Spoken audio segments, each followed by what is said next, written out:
एक छोटे से गांव में एक पुराना रेडियो टावर था जो 20 साल से बंद पड़ा था। लोग कहते थे कि इस टावर के पास कुछ अजीब होता है। हर बार जब कोई इसे ठीक करने की कोशिश करता तो या तो वो गायब हो जाता या पागल होकर लौटता। गांव वालों का मानना था कि इस टावर पर एक पुराना श्राप है। बहुत साल पहले वहां एक तांत्रिक ने काले जादू का प्रयोग किया था, जिससे एक आत्मा उस जगह कैद हो गई। उस आत्मा का गुस्सा इतना भयानक था कि उसने पूरे गांव को डराकर रख दिया। विकास, एक युवा इंजीनियर जो शहर से गांव में काम की तलाश में आया था, ने इस डरावनी कहानी को सिर्फ एक अफवाह समझा। जब गांव के लोगों ने उसे मना किया, तो उसने उनकी बातों को अनसुना कर दिया और टावर की मरम्मत करने का निर्णय लिया। जब वह पहली बार टावर के पास गया, तो उसे महसूस हुआ कि हवा अचानक ठंडी हो गई है।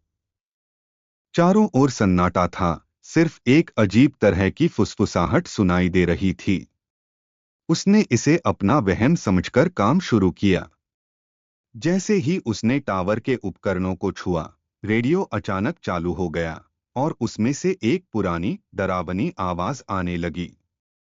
तुमने इसे छुआ क्यों? आवाज गूंजने लगी।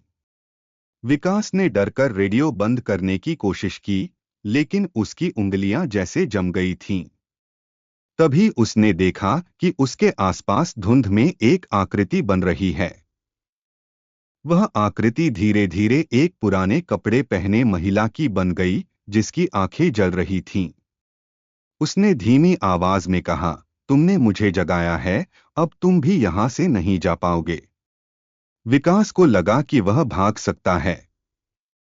वह टावर से बाहर दौड़ा, लेकिन जैसे ही उसने पीछे मुड़कर देखा, वह अब जंगल के बीच में था। टावर गायब हो चुका था। हर दिशा में वही फुसफुसाहट सुनाई दे रही थी। वह समझ चुका था कि वह अब इस श्रापित जगह का हिस्सा बन चुका है। उसके बाद गांव वालों ने उसे कभी नहीं देखा। लेकिन कभी-कभी टावर से एक कमजोर रेडियो सिग्नल मिलता है, जिसमें विकास की चीखें सुनाई देती हैं।